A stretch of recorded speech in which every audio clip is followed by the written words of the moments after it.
গীতা জয়ন্তী উৎসবের সপ্তদশ দিবসে উপস্থিত হয়েছি।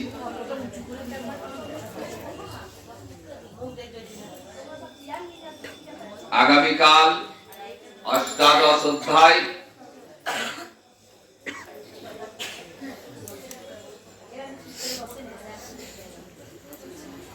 তো আপনারা প্রথম দিন থেকে ধৈর্যের সঙ্গে অশেষ আগ্রহ নিয়ে যেভাবে এই গীতা জয়ন্তীকে সাফল্যমণ্ডিত করে তুলেছেন,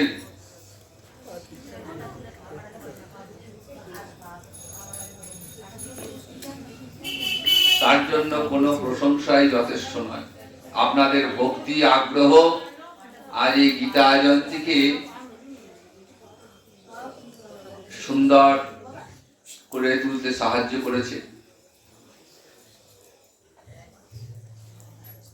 তো সপ্তদশ অধ্যায়ের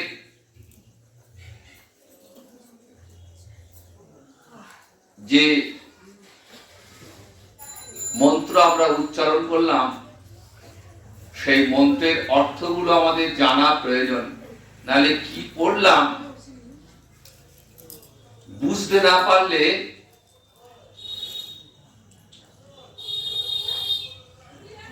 মনের সঙ্গে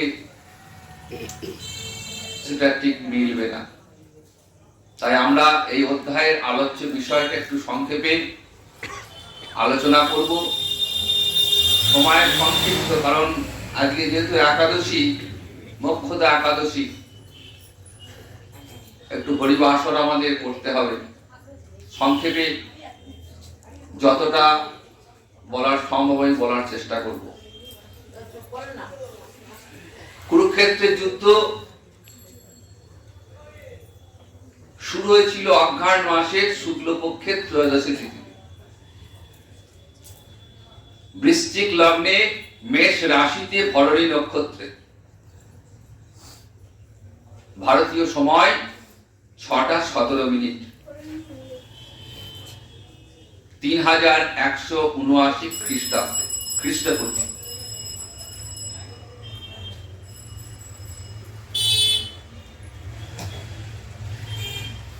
একাদশীতে যুদ্ধক্ষেত্রে অর্জুন রথ নিয়ে হাজির।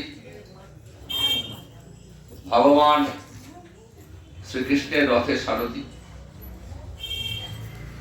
ভগবান শ্রীকৃষ্ণ অর্জুনের রথের সারথি।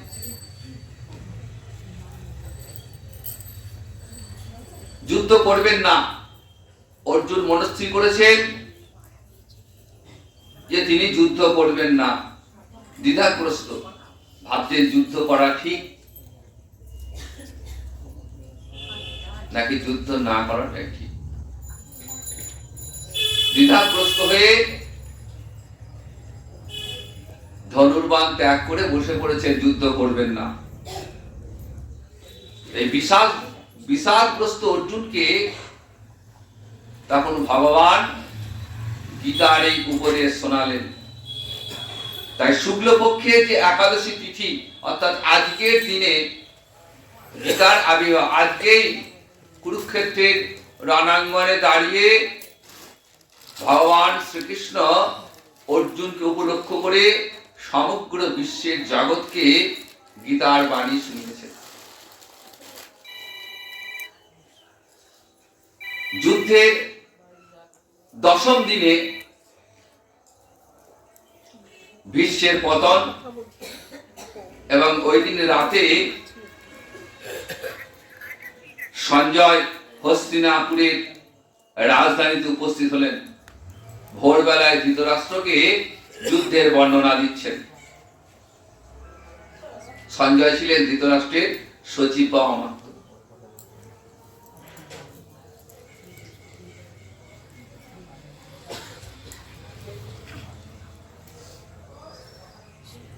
সপ্তদশ অধ্যায় নাম হচ্ছে শ্রদ্ধাত্রয় বিভাগ যোগ। দেখুন, পূর্ববর্তী অধ্যায়ে, ষোড়শ অধ্যায়ে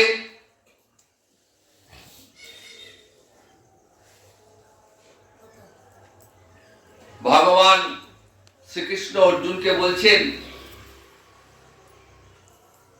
যে কার্য এবং অকার্য নির্ণয় এটা শাস্ত্র প্রমাণ, অর্থাৎ কোনটি কর্তব্য আর কোনটা অকর্তব্য সেটা শাস্ত্র আমাদের জানিয়ে দেয়। তাহলে কর্তব্য হলো বিধি, যেটা শাস্ত্রে বলা আছে, শাস্ত্র নিহিত যা সেটা আমাদের কর্তব্য, সেটা বিধান, সেটা পালন করা কর্তব্য। অকর্তব্য হলো নিষেধ, যা শাস্ত্র বিহিত নয় এমন কাজ আমাদের করা উচিত নয়। যারা বিধিনিষেধ মানে না, যারা শাস্ত্র জানে না, শাস্ত্র লঙ্ঘন করে, তাদের জীবনে সিদ্ধিও আসে না, জীবনে সুখ শান্তিও আসে না। তাই আমাদের জানতে হবে যে কোনো কার্য বা যে কোনো কর্ম করার সেটা শ্রদ্ধার সঙ্গে করা কর্তব্য। এই শ্রদ্ধার তিনটে ভাগ রয়েছে। শ্রদ্ধা আবার একরকম নয়। ভগবানের মুখে যখন শুনছেন অর্জুন, তখন অর্জুন ভাবছেন যে এটা আবার কিরকম কথা। তখন অর্জুন বলছেন, হে গোবিন্দ, এই জগতে অনেক লোক আছেন যারা শাস্ত্র অগ্রাহ্য করেন না, আবার অনাদরও করেন। শাস্ত্র মানেন না, কিন্তু শাস্ত্রকে অগ্রাহ্য বা অনাদরও করেন না, কিন্তু অজ্ঞানতা হেতু বা আলস্যবশত শাস্ত্রবিধি পালন করেন না। নিজের মন গড়া লৌকিক আচার সমূহ পালন করেন, শ্রদ্ধার সঙ্গে করেন, কিন্তু শাস্ত্রবিহিত আচরণটা করেন না।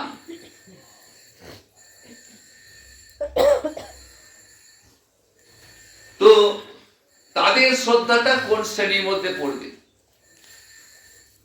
যারা শাস্ত্র মানেন না, আবার শাস্ত্রকে অশ্রদ্ধাও করেন না, কিন্তু অজ্ঞানতা বশত বা আলস্য বশত আবার শাস্ত্র খুলতে হবে, পড়তে হবে, জানতে হবে, তার চেয়ে আমি যেটা জানি সেটাই করি। তাহলে শাস্ত্রকে অশ্রদ্ধা করছেন না, কিন্তু শাস্ত্রের বিধানটাও মেনে তিনি কাজটা করলেন না। তাহলে এদের শ্রদ্ধাটা কোন শ্রেণী? ভগবানকে অর্জুন প্রশ্ন করছে। তখন ভগবান বলছেন যে তিন শ্রেণীর শ্রদ্ধার কথা বললেন। বলছে, দেখো অর্জুন, শ্রদ্ধার তিন প্রকার ভাগ রয়েছে: সাত্ত্বিক, রাজসিক এবং তামসিক। আমরা জানি প্রকৃতির তিন গুণ, সত্ত্ব, রজ, তম। ঠিক সেরকম শ্রদ্ধার ক্ষেত্রে তিন রকমের ভাগ রয়েছে। তো ভগবান বলছেন যে স্বভাব অনুসারে এই তিন শ্রেণীর শ্রদ্ধা হয়। স্বভাব, যারা সাত্ত্বিক স্বভাবের, তাদের শ্রদ্ধাটাও সাত্ত্বিক।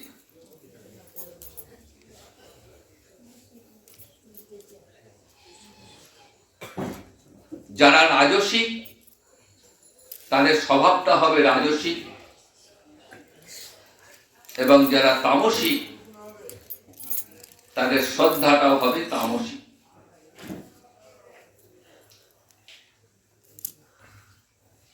তাহলে স্বভাব থেকে শ্রদ্ধা আসে। স্বভাবটা কি বলছেন? স্বভাবটা হচ্ছে সংস্কার, পূর্ব জন্মের সংস্কার। অর্থাৎ আমরা পাপ পুণ্য যে কর্ম করি না কেন, যে কাজটাই করি সেটা পাপই হোক আর পুণ্যই হোক, সেটা আমাদের অন্তরে একটা সংস্কার তৈরি করে। এইভাবে অগণিত জন্মের অগণিত কর্মের সংস্কার আমাদের স্বভাব তৈরি করে।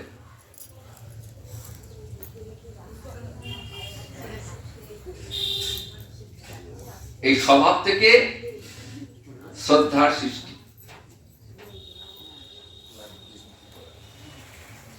যার যেমন স্বভাব তার তেমন শ্রদ্ধা।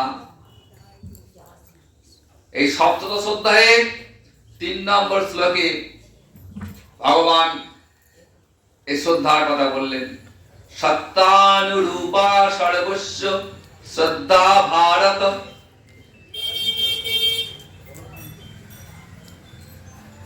সত্য মানে কি? সত্য শব্দের অর্থ হলো অগণিত সংস্কার। অগণিত সংস্কার অন্তরে যে স্বভাব তৈরি করে,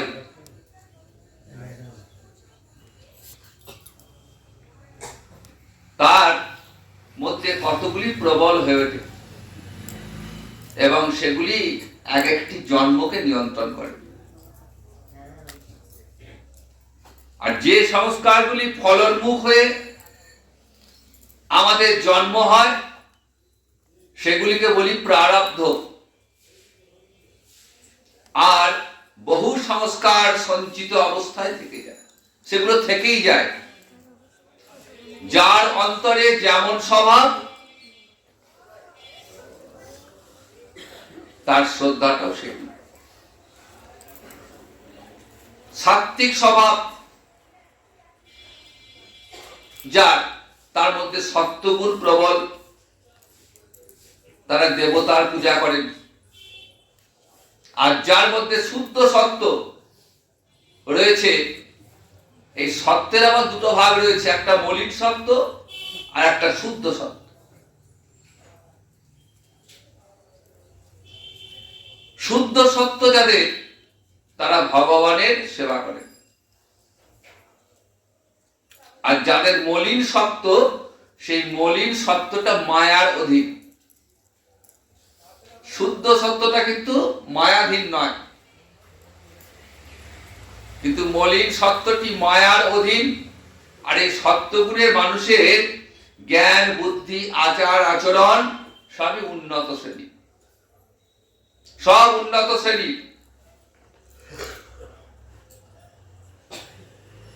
পারফেক্ট জেন্টলম্যান।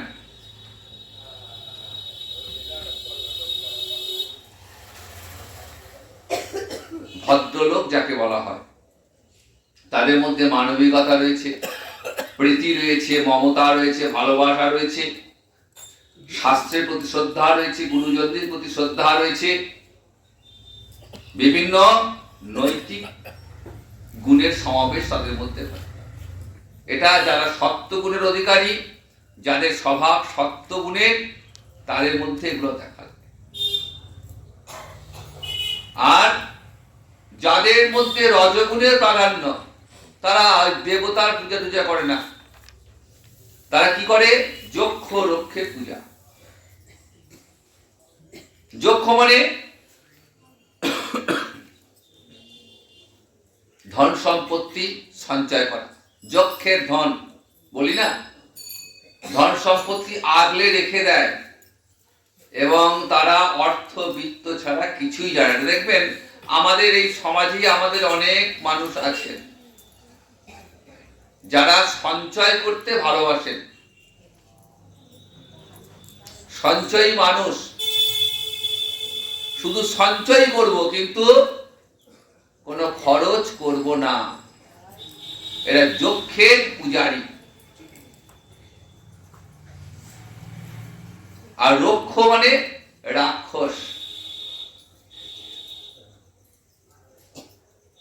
এরা নরখাদক, হিংসা করতে বাধে না এবং এদের হৃদয়ে রাগ, ক্রোধ, হিংসা এগুলো প্রবল।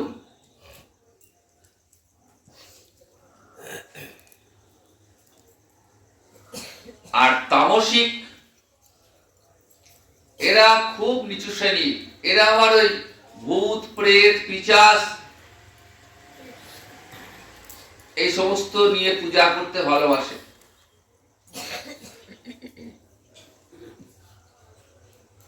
এরা হলো তামসিক গুণ সম্পন্ন, কোন শাস্ত্রবিধি মানে না, দাম্ভিক, অহংকারী, পাশবিক গুণ বিশিষ্ট, বিবেকহীন।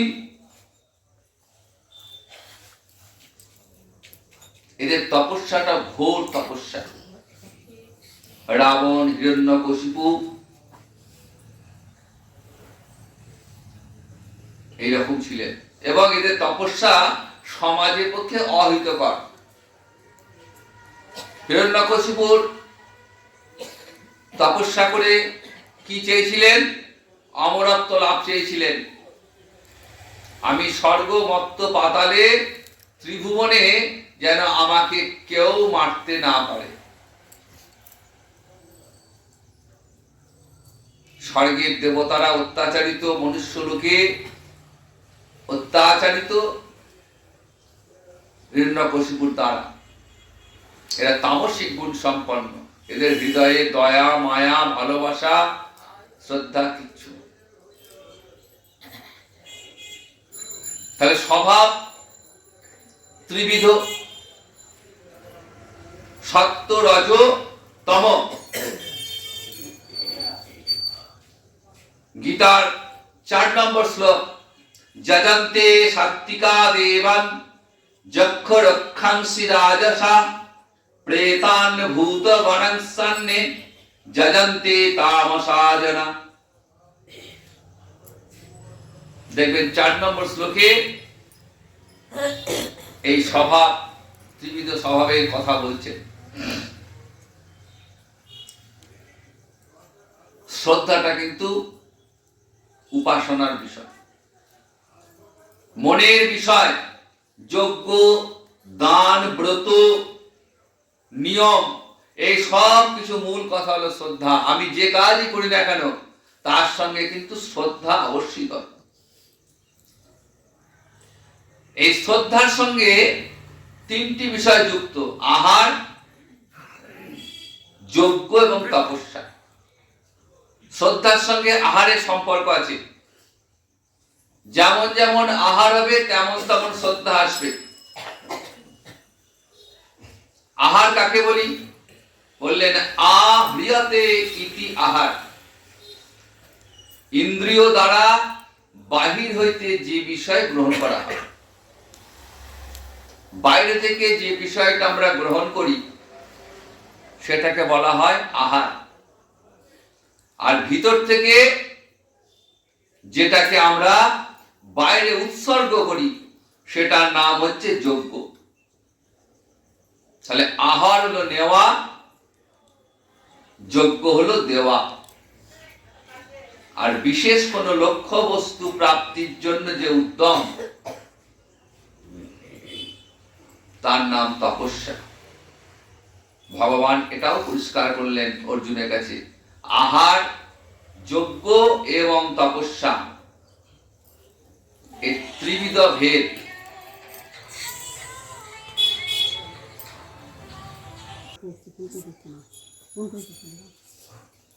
আহার যদি শুদ্ধ হয়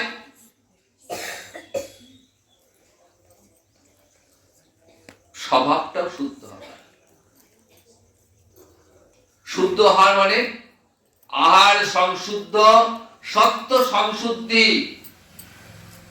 তাই স্বভাব অনুসারে আহার 3 প্রকার: সাত্ত্বিক, রাজসিক, তামসিক। সাত্ত্বিক আহার কোনগুলি? বললেন যে সমস্ত আহার গ্রহণ করলে জীবনী শক্তি বাড়ে, দেহ সুস্থ থাকে, সরস, স্নিগ্ধ, সারবান, রুচিকর খাদ্য হলো সাত্ত্বিক বস্তুর প্রিয়, সাত্ত্বিক ব্যক্তির প্রিয় খাদ্য। খুব ভালো করে মন দিয়ে শুনবেন। সাত্ত্বিক আহার কোনগুলি? বললেন যে আহার করলে জীবনী শক্তি বাড়ে, আয়ু বৃদ্ধি পায়,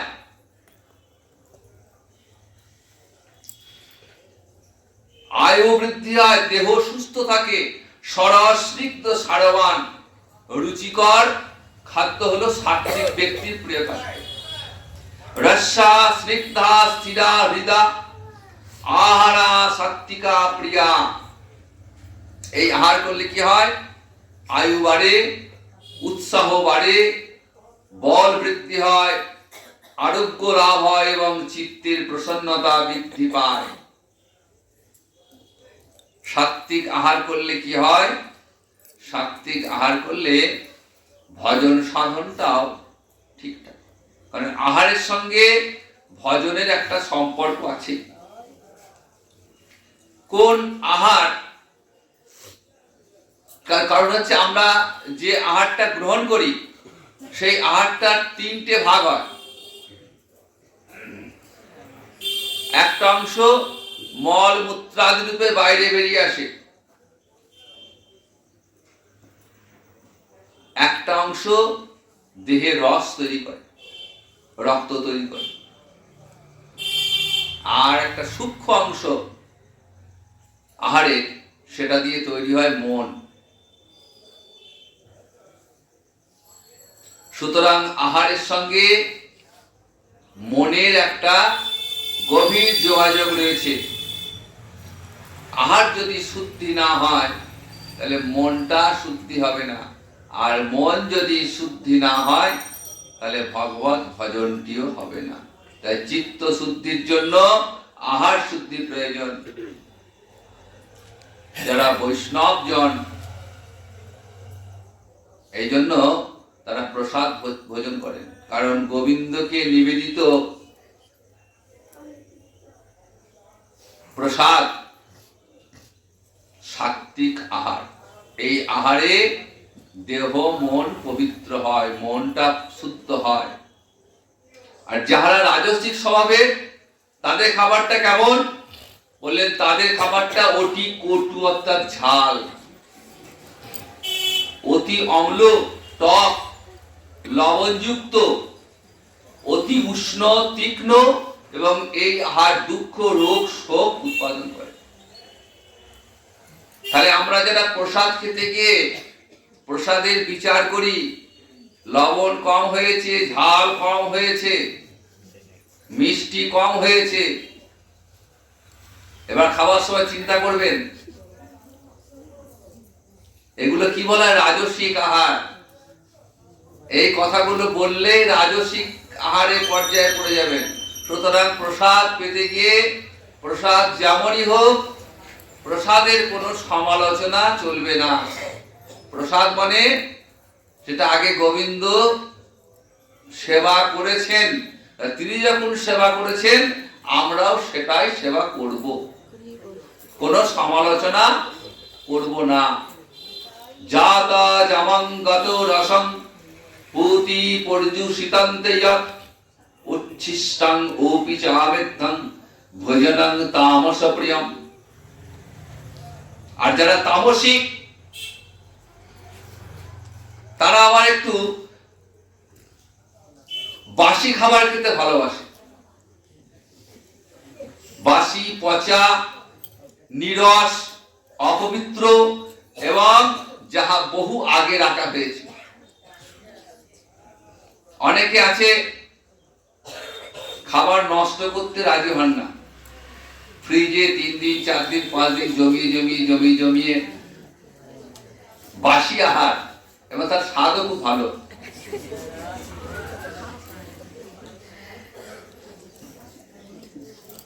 এরা তামসিক গুণ সম্পন্ন। ফেলতে খুব কষ্ট হয়, পয়সা দিয়ে কেনা জিনিস তো, বাসি হোক আর পচাই হোক বাদ দিয়ে খেয়ে নেবো, এরকম একটা ব্যাপার থাকে। তামসিক গুণ সম্পন্ন, মনে রাখবেন। এটা কিন্তু এটা খাওয়া মানে শরীরে তামসিক স্বভাব যোগ হচ্ছে। তাহলে দেখুন আহারের সঙ্গে শরীরের মনের কেমন সম্পর্ক। বাসি খেলে মনটাও বাসি হয়ে যাবে।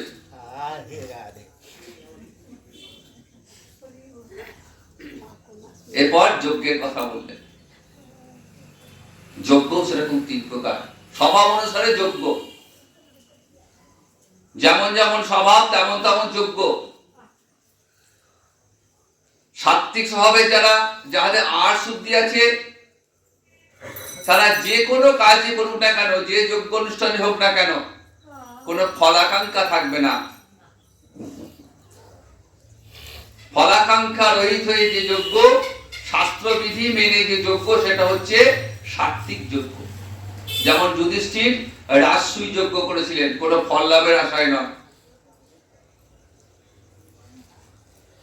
যুধিষ্ঠিরের যে যজ্ঞ সেটা সাত্ত্বিক যজ্ঞ। আর যেখানে নিজের অহংকার, ঐশ্বর্য, দম্ভ প্রকাশ পাবে যে যজ্ঞে, সেটার নাম রাজসিক যজ্ঞ। সেটাও আছে। সাত্ত্বিক যজ্ঞ যেমন দেখি, আবার রাজসিক যজ্ঞ আমরা দেখতে পাই। আমাদের সমাজে অনেকে আছেন যারা নিজেদের দম্ভ, ঐশ্বর্য প্রকাশ করতে ভালোবাসেন। আমি দিয়েছি, এই ভাবটা তাদের অন্তরে প্রবল। সবাই যেন জানতে পারে আমি দিলাম। এটা রাজসিক যজ্ঞ বলে এটাকে।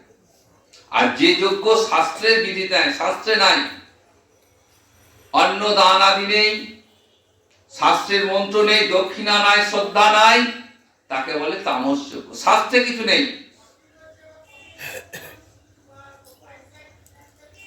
কোন মন্ত্র নাই, এর নাম তামস যজ্ঞ। তাহলে আমরা দেখলাম আহার, যজ্ঞ, এরপর তপস্যা।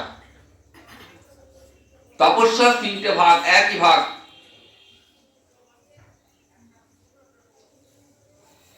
দেবতা, ব্রাহ্মণ, গুরু,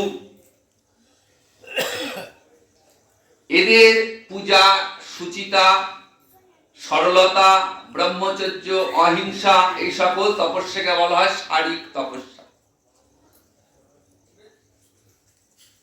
আর কারো প্রতি উদ্বেগজনক নয়, যা সত্য, প্রিয় এবং হিতকর, সমাজের মঙ্গল হবে, এরূপ যে তপস্যা, তার নাম বাচিক তপস্যা। আর যে তপস্যা চিত্তে প্রসন্নতা আসবে, বাক সংযম হবে, মনের সংযম থাকবে, অকপট্য থাকবে, এগুলো হচ্ছে মানসিক তপস্যা। এই স্বভাব অনুসারে তপস্যা আবার তিন রকম। ফলাকাঙ্ক্ষাহীন, কোন ফল লাভের আকাঙ্ক্ষা থাকবে না। ঈশ্বরের প্রতি একাগ্র চিত্ত, মন পরম শ্রদ্ধার সহিত যে তপস্যা করবে, একাগ্র চিত্রে ভগবানের চরণে মনটাকে লগ্নি করে যে তপস্যা, তার নাম হচ্ছে সাত্ত্বিক তপস্যা। আর যে নিজেকে সাধু বলে জানাবার জন্য, দেখো আমি সাধু, বৈষ্ণব, সবাইকে জানাবার জন্য যে পূজা, মান, প্রতিষ্ঠা, তার নাম রাজসিক। প্রতিষ্ঠা চায়, যশ চায়, রাজসিক তপস্যা বলে। আর তামসিক নিজের শরীরকে পীড়া দিয়ে অপরের প্রতি হিংসা করবার জন্য যে তপস্যা হয়, তাকে বলে তামস তপস্যা। যে তপস্যা সমাজের পক্ষে ক্ষতিকারক, যা নিজেকে কষ্ট দেয়। প্রহ্লাদের পিতা হিরণ্যকশিপু এই তামসিক তপস্যা করলেন, নিজের শরীরকে কষ্ট দিয়ে। এমন ব্রত, তপস্যা আমরা করব না যাতে আমাদের শরীর কষ্ট পায়, যা শাস্ত্রের বিধান নেই, যা করলে সমাজের অমঙ্গল হবে, এমন কাজ করলে সেটা তামসিক তপস্যা পর্যায়ে পড়ে যায়। আবার দান, এই অধ্যায়ের মূল বিষয় হলো স্বভাব। স্বভাবের সঙ্গে জড়িয়ে আছে আহার, যজ্ঞ, তপস্যা এবং তার সঙ্গে দান। দান একটা গুরুত্বপূর্ণ বিষয় যে দান কেমন করে করব। সব জায়গায় সব রকম দান করা যাবে না, দানেরও নিয়ম আছে। যে দান দেশ কাল পাত্র বিবেচনা করে প্রত্যুপকারের আশা না রেখে দান, কর্তব্য, দান করা আমার কর্তব্য।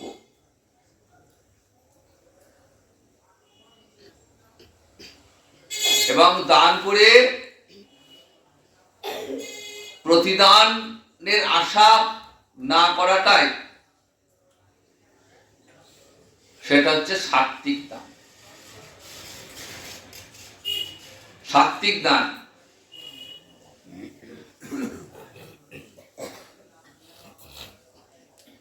ভগবানের কাছে, ঈশ্বরের কাছে, গোবিন্দের কাছে আমরা যে অর্ঘ্য দিই, মনের মধ্যে যদি সেই কামনা চলে আসে যে আমি তো তোমায় দিলাম, বিনিময়ে যেন আমাকেও কিছু দিও,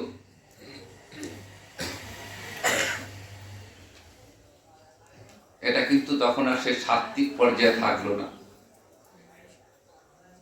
আবার দেখুন, যার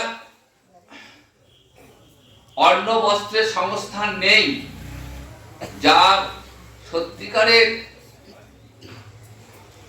একটু অন্ন পেলে যার ক্ষুধা নিবৃত্তি ঘটবে, যাকে বস্ত্র দিলে যার সত্যি উপকার হবে, সেরকম ব্যক্তিকে দান দিলে সেটাও সাত্ত্বিক দান। যার আছে তাকে আবার উপর উপর চাপিয়ে দেওয়া কিন্তু সাত্ত্বিক দান নয়। বস্ত্রহীনকে বস্ত্র দান করুন, আশ্রয়হীনকে আশ্রয় দান করুন, এবং উপযুক্ত পাত্র বিবেচনা করে দান।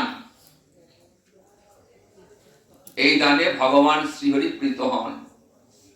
আর দান দিয়ে প্রত্যুপকারের আশায় ফল কামনা করে অতি কষ্টের সঙ্গে দান, আমার ইচ্ছা নাই, কত কষ্ট করে অর্থ সম্পদ জমিয়েছি কাউকে দেবার জন্য নয়, কিন্তু কি করব, কিছু দিলে বিনিময়ে কিছু পাবো, দিতে ইচ্ছা নাই, তাও কষ্ট করে দিচ্ছি, মন থেকে দিতে পারলাম না, স্বার্থ জড়িয়ে আছে। এর নাম হচ্ছে রাজস দান। এই দানে অহংকার চলে আসে। অহংকারের সঙ্গে দান করছি, তাহলে যাকে দান করা হলো তাকে ছোট করা হবে। দান করতে গিয়ে যদি মনের মধ্যে অহংকার চলে আসে, অহংবোধ চলে আসে,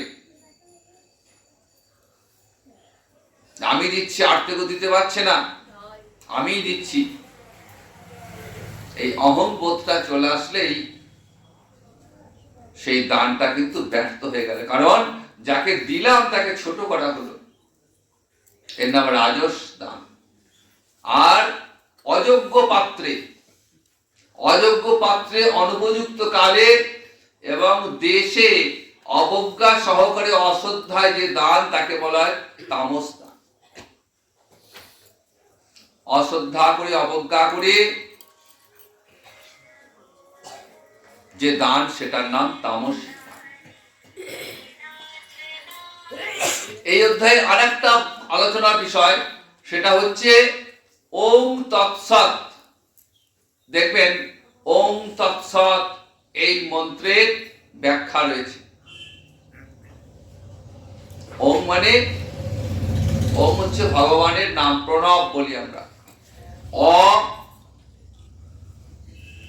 হস্যু আর ম, এই তিনটিকে বলা হয় প্রণব। ভূত, ভবিষ্যৎ, বর্তমান। সৎ, চিৎ, আনন্দ, ব্রহ্মা, বিষ্ণু, মহেশ্বর। এই মন্ত্রের বহু ব্যাখ্যা রয়েছে। তাহলে ওম হচ্ছে ভগবানের নাম। যে কোনো যজ্ঞ, দান, তপস্যা, শাস্ত্রীয় কর্ম যাই হোক না কেন, প্রথমেই আসবে ওম।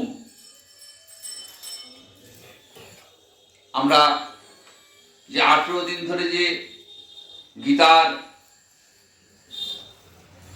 জয়ন্তী পালন করছি, দেখবেন গীতা মন্ত্র শেষে বা প্রার্থনার শেষে আমরা কি বলি? হরি ওম তৎসৎ। অর্থাৎ ভগবানকে স্মরণ করি। ওম তৎ শব্দ, সেটাও ভগবানের নাম। তৎ শব্দে ভগবান। কাজে যে কোনো কর্ম হোক, নিষ্কাম কর্ম, নিষ্কাম কর্মে তৎ শব্দ উচ্চারিত হয়। আবার সৎ, এই সৎ শব্দটিও ভগবানের নাম। সৎ মানে যিনি সর্বদা সর্বত্র আছেন, সর্বত্র আছেন। তাই যে কোনো মঙ্গলজনক কর্মে সৎ শব্দটি উচ্চারিত হয়। যজ্ঞ, দান, তপস্যা যা কিছু শ্রদ্ধার সঙ্গে সম্পন্ন হয় সেটাই বলা হয় সৎ কর্ম। শ্রদ্ধার সঙ্গে ভগবানের চরণে মনটাকে রেখে যে কর্ম, সেটার নাম সৎ কর্ম। আর এই সৎ কর্মে সৎ শব্দ উচ্চারিত হয়। তাই যজ্ঞ, দান, তপস্যা যদি শ্রদ্ধা অশ্রদ্ধার সঙ্গে উচ্চারিত হয়, তাহলে সেটা অসৎ কর্ম। এই অসৎ কর্মে ইহলোক পরলোক কোন লোকেই কিন্তু সুখ লাভ হয় না। গীতা আমাদের বাস্তব জ্ঞান শিখিয়েছে। গীতা বাস্তব আমাদের জীবনের সঙ্গে ওতপ্রোতভাবে জড়িত গীতা। তাই গীতা নিত্য অধ্যয়ন করা আমাদের সকলের কর্তব্য। গীতা এমন এক শাস্ত্র, যে শাস্ত্র অধ্যয়ন করলে আর অন্য কোন শাস্ত্র পাঠের প্রয়োজন হয় না। যেখানে গীতা শাস্ত্র আলোচনা হয়, সেখানে স্বয়ং ভগবান শ্রী রাধিকার সহিত সেখানে থাকেন।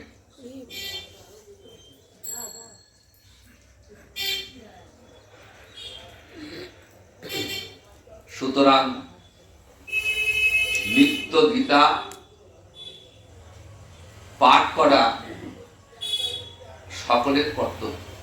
অন্তত একটা অধ্যায়, তা না পারলেও একটা অধ্যায়ের 10টা